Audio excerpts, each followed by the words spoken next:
Hi, everyone. This is Ray Luskin, and welcome to the Creative Activist Turning Pain to Purpose. And before we start today, you know I love to give a poem. Sorry about that. Okay, got that phone off. Apologize. Uh, I always love to share a poem, and this one is for you, Mia. Some warriors wear armor, some wear badges, some carry both. Some still carry scars no one can see. There are stories that live in the body long after the danger is past, stories that teach survival before safety is ever known. And then there are those who choose to stand in the space between pain and justice, between silence and truth, between what happened and what must never happen again.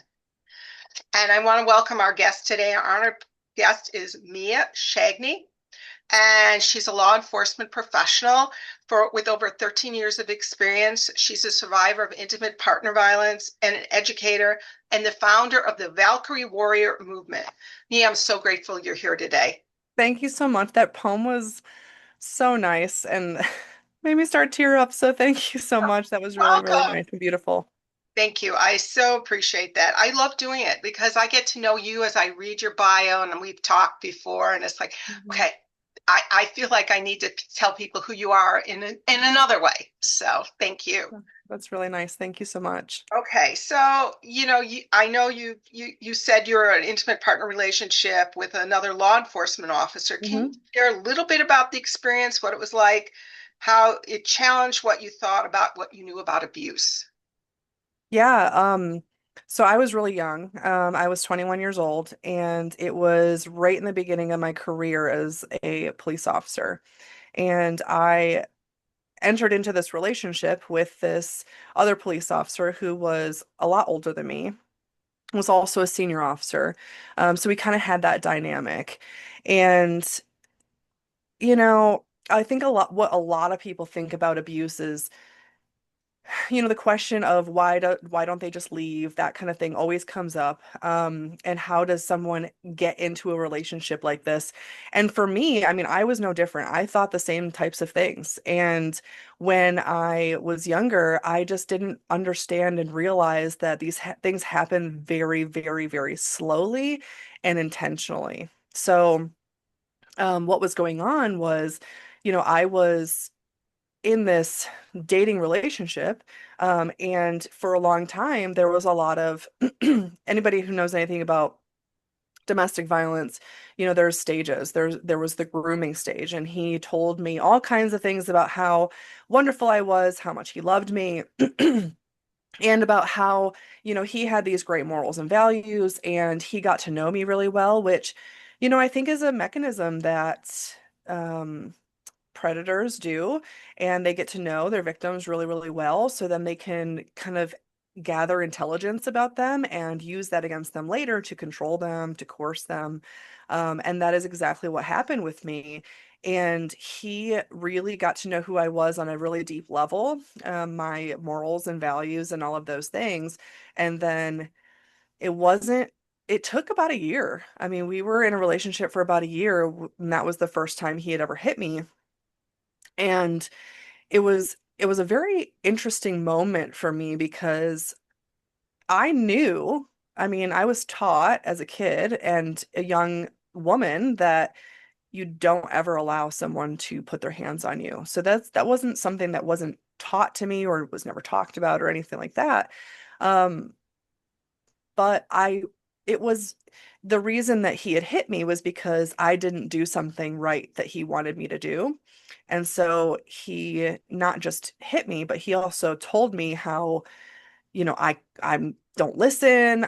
He put me down and put me down and put me down over it, and really triggered those deep rooted wounds that I had from, even growing up, which, our parents, they do the best they can when they raise us. And I have kids, and I'm sure that I'm going to screw my kids up too in some way. But we always try not to, and I'm sure it's the same for my parents.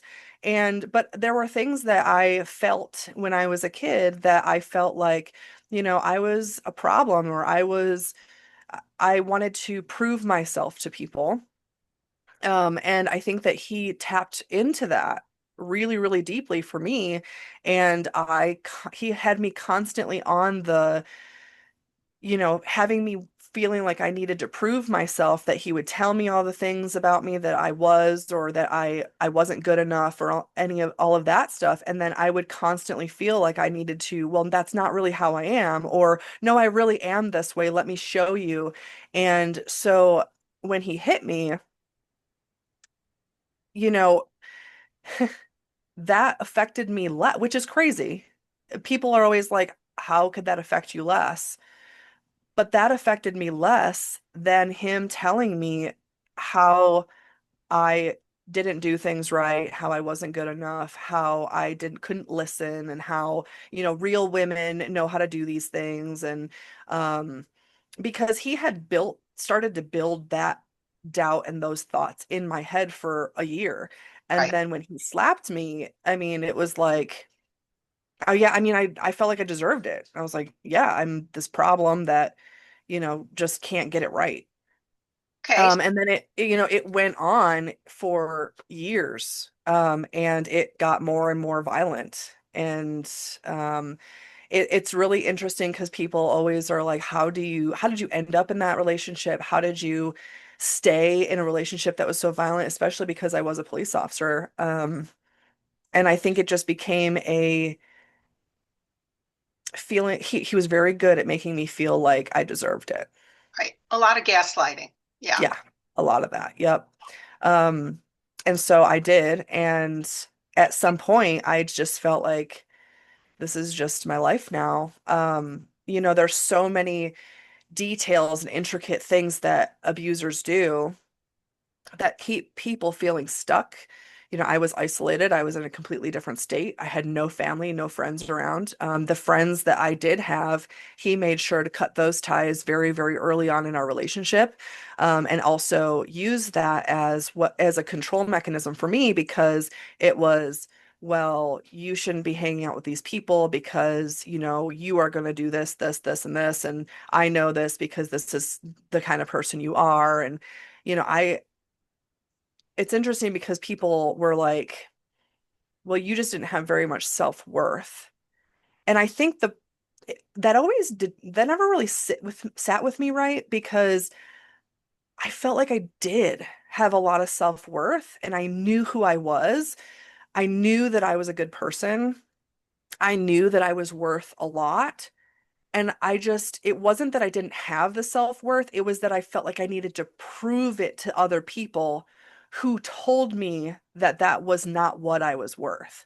Wow. So it was very, that just never like sat with me right. Okay. That people would tell me, well, you just must have had really low self-esteem and not very much self-worth. And I'm like, but I do, and I know that I don't deserve this. So let me It's prove an it to you. And I unusual think, story, in that Mhm. sense. What I'd love to shift though to about getting out of the relationship Yeah. and recognizing this was, you did not need to be there. It's like, how did you heal from this? And Yeah. So it actually took me, because it was so deeply rooted in me by the time I got out. And it was getting to the point where I was going to die. Weapons were being pulled on me. I was being strangled all the time. Um, so it was very, very dangerous. But that's, I would love to say that's why I left. I think that I left more because I realized that this was not ever going to be the family that he promised me, and he was never going to treat me like a family member. He was never going to love me. He was never going to um, treat me with any kind of care. And that is really why I left. And it actually took me moving across country to get away from this person. And even so, I still engaged in some of the controlling behavior from across the country that I was when I was in the same state. So it really took me a long time, but I continued on with the same types of behaviors because I didn't really understand how I had gotten into a relationship like that, because I knew it was wrong. I stuck up for myself a lot, which is why I was abused a lot. Um, so it wasn't like I just sat back and allowed someone to just walk all over me. I stuck up for myself a lot, which is why we fought a lot. Um, I knew those things were wrong. Could not understand why people like that chose me. Because I, at some point, actively was like, and I did things wrong. I mean, I think that I attracted certain types of people because, they could pick out in me that I wanted to people please and I wanted to do all those things. But at some point, I was like, all right, I'm going to make sure that if I choose someone, they don't have this, this, this, this, and this. And it still happened. So it took me having my kids and being like, I will not allow my children to see me go through this or allow them to be in a situation where they are going through it. And I know that there's a lot of people out there, that they feel the same way and they still end up in situations like that. So that's not at all like casting blame on people who have kids in those situations. For me, it was just like, I know that this is going on and I cannot allow my children to be in this situation. And I went to therapy and I still go to therapy and I had to tell my therapist, I'm like, all right, tell me all the things that are wrong with me. Will help me figure out how to fix this. I don't know what's going on, but something's happening that is causing these people to choose me or to meet for me to place myself in these situations. Like I don't know what's happening, but it has to stop. And it took me being very brutally honest to the point where my therapist was like, "Okay, Mia, like we've got to stop breaking ourselves down here." And I was like, I get it, but I need to know what's wrong so I can fix it because I cannot let my kids be in this situation. I understand to some extent, I was sexually abused. And so each time I got pregnant, I went to the therapist. I want to make sure I'm not going to abuse my kids. Even Yeah. though it was never in me, but there was that doubt. Will that happen? Will I be the abuser? Hmm. And stuff like that. And whether it's physical violence, sexual, it doesn't matter Hmm. when you have lived it and you fear for your children, so Yeah. I get that on that level. Let's talk about a little bit more about the work you've been doing in the world because I think it's amazing. And let's talk about human trafficking and Hmm. familial trafficking and intimate partner, which I had never really thought about as something separate. But when we had our conversation, you explained it to me. And I think people would be interested in knowing about that. Yeah. So, and the more that I'm in this space and talk to other people, the more I understand and realize that it's so there's so many overlaps. Domestic violence and sexual assault can move into intimate partner trafficking so quickly. It just takes a certain element for it to make it, human trafficking. So, the coercion and control piece is such a huge piece of all of those different crimes. And predators and traffickers and abusers, they all use the same types of tactics. And traffickers, like intimate partner traffickers, use the same type of tactics that are used in domestic violence to get control of their victims. And they just have the other piece of, well, I'm going to use this person for my benefit, whether it's to work or whether it's sex trafficking. And they're so intimately related. And that's one of the things that I do in my trainings as I talk to law enforcement and I talk to community organizations. It's just really about asking the right questions because a lot of times victims don't even know that they're victims.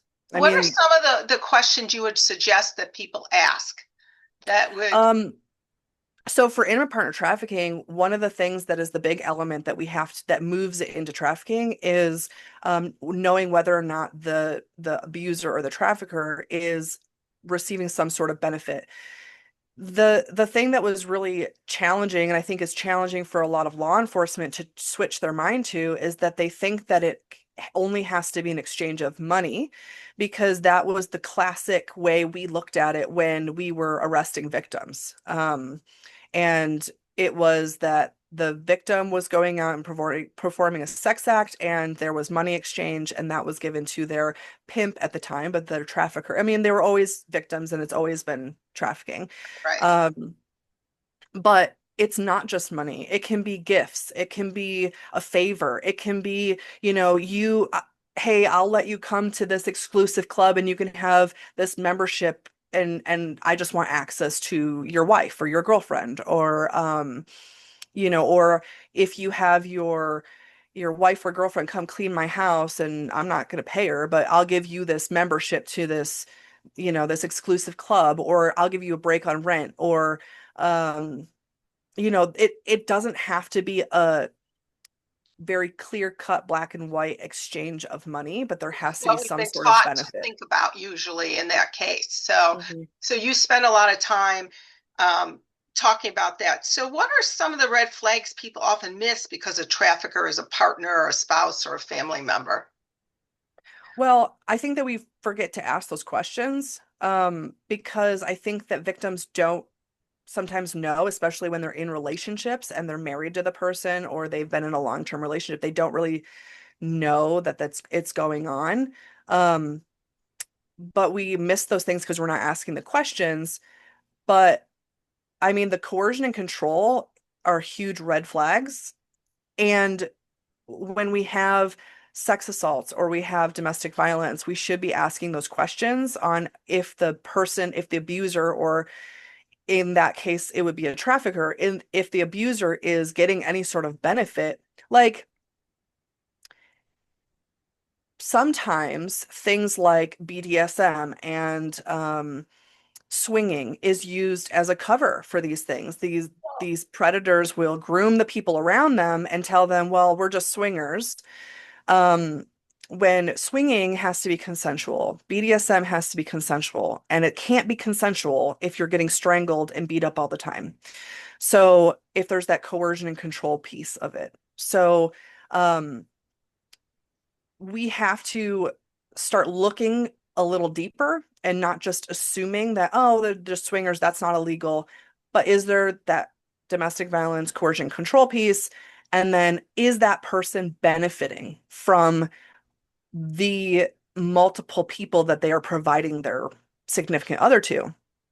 If they're not, then it can land into the aggravated sexual assault crime with domestic violence, and there's crimes that are going on, but the trafficking portion has to be that they are using their significant other, using the victim as kind of like a business for them to gain something for themselves. Okay, so I'm going to ask because you've lived this both personally and professionally. How has being a survivor shaped the way you investigate cases today? Has it changed the way you do that, or? It does. I talk a lot about how we need to have empathy and compassion for victims. And I was very, very guilty when I was a new police officer of saying, are you just gonna leave? Is this getting bad enough yet where you're done, you're fed up with this, or can you leave? And what I didn't understand was that it's just not that simple. If people can, if a lot of times, if people could just leave, a lot of times they will. They want to, protect themselves. But sometimes staying in those relationships is a survival mechanism. So I just didn't understand that when I was a younger cop. Unfortunately, I think it did take me going through some things, or sometimes for people, it's family members going through things or friends going through things for them to really understand, this is not as simple as we think it is, and to think about people as people. And I used to be a field training officer, and I would tell my trainees, this is our job, but this is their whole entire life. This one day, this one, they're coming to you and this is their whole life. And we treat it like a job. We go in there and we go, oh, I'm just going through the motions. I'm gonna take a report. Okay, okay. And and people can feel that. And so it has changed the way I have approached victims. And I always feel like I've had compassion for victims, but it does change the way that I talk to victims.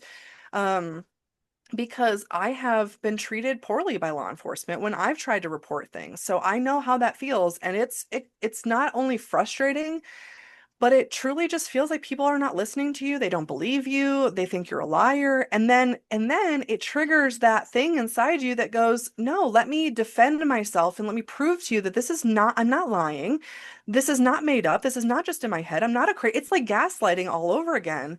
Mm. Which is something that victims get drawn into very easily because that's what their whole life is about when they're in a coercive, controlling relationship.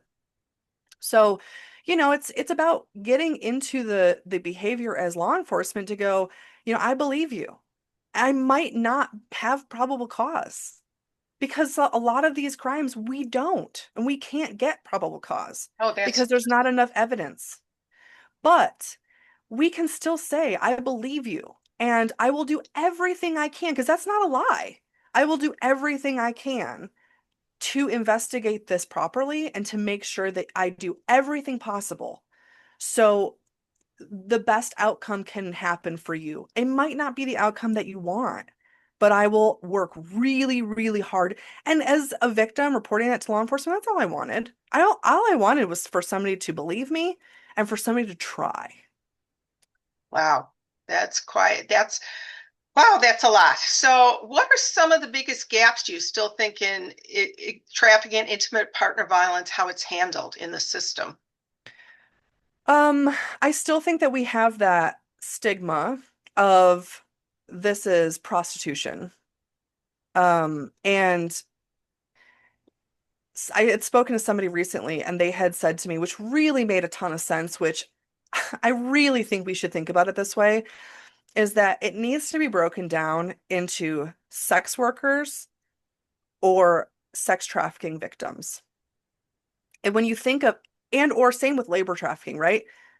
Work or labor trafficking victims. Mhm. And the thing about, like, just for sex trafficking, the thing about sex work is that when you think about work, you can go to work, you can take a day off, you can leave work if you want to. Nobody is telling you that they're going to beat you up if you don't go to work anymore. If you don't want to do if you don't want to do work anymore, you can stop doing work. You need the money, but you can go find a different job. Um, Sex trafficking victims, they can't do that. So prostitution is this like blanketed term that we don't really understand what it means. And I feel like we need to transition into it needs to be either considered sex work or sex trafficking victims because people understand what work is because we do it. So we understand that we don't have to go if we don't really want to. It's that freedom piece of it. And sex trafficking victims don't have that freedom because if they don't go do this thing, then they will get beat up. They will get locked out of the house. They will they won't have any money to feed themselves. They won't be able to get the drugs that now they're hooked on because their traffickers have got them hooked on drugs. That's held from them. There's so many things that the coercive and control piece gets involved with that, but really it has to do with whether or not they have the freedom to leave or not. Okay. Well, and two, I would think with sex trafficking versus sex workers, there are some states where sex workers, it's legal to be, to do that, which is a different thing than what we're talking about. And they Mhm. do have a choice if that's what they want to do. So Yeah. I think that's interesting too. And I know I think in Illinois, if they find anybody who's been, prostituted or whatever they want to call that, they don't prosecute if they're under, like 18, I think now, because So here's the other thing that's really, really important. For a child under the age of 18, there's no such thing as sex work because it's always trafficking. yeah, Because a child under the age of 18, it doesn't matter. Even if they solicit the sex act, they cannot consent to a commercial sex act. So it's always trafficking. There doesn't have to be perfect. the forced fraud or coercion portion of it. Perfect, perfect. I love what you just said because that's why we passed it that under 18 they're not prosecuted if they're picked up because they're still children, you know. Yeah. Yeah. Okay. And as a matter of fact, victims who have that forced fraud or coercion piece to it also should not be prosecuted because they are a victim. Right. And we're moving into that's the change in the culture and the change of mindset that law enforcement's also moving into too, because we realize that they're a victim in this. This is not their choice. Great. So I want to switch gears a little bit to changing the narrative and the Valkyrie movement. So why don't you tell us about that a little bit? Yeah, so I think it's just really important that law enforcement and first responders, but the system, not just law enforcement, DA's offices, federal agencies, medical professionals, we didn't used to see it. We didn't used to see victims as victims.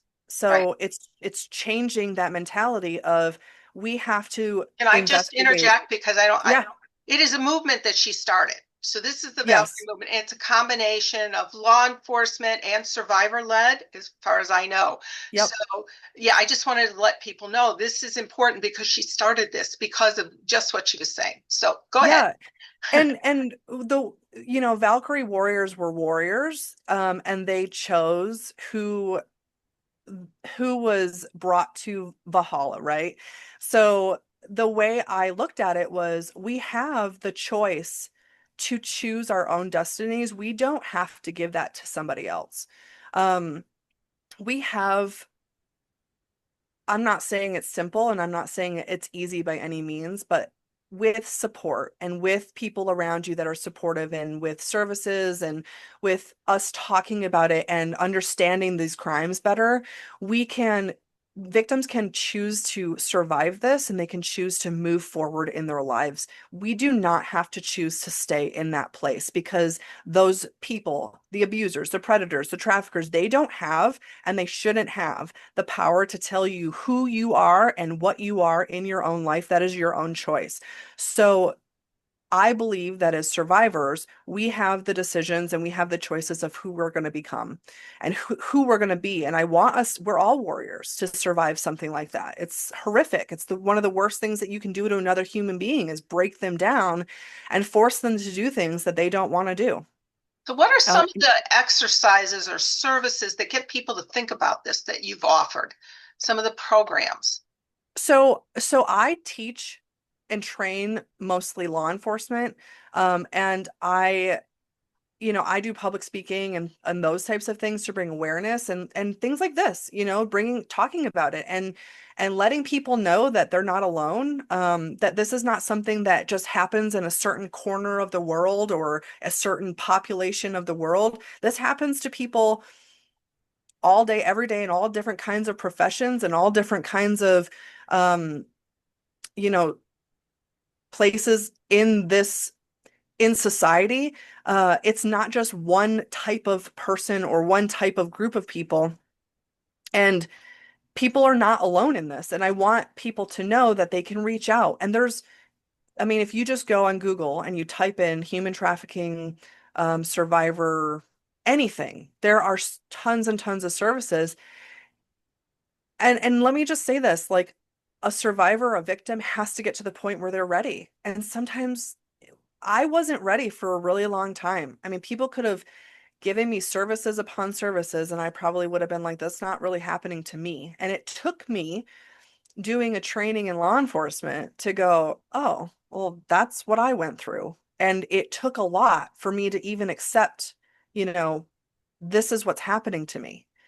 So it's a process. It's not something, a lot of times, it's not something that somebody just goes, all right, I'm gone. There's a lot that goes into it. There's kids involved. There's housing involved. There's food involved. There's money involved. There's lots of things that people go, you could just go to a shelter. I'm telling you, it's scary to think about going to a shelter, especially when you have kids. Um, you don't know if you're going to be safe, which is ironic because you're not safe in the position you are, but you know how to navigate that. And so I just want to say that those things are normal to feel, and normal things that people go through. And it's about reaching out, and anybody can reach out to me.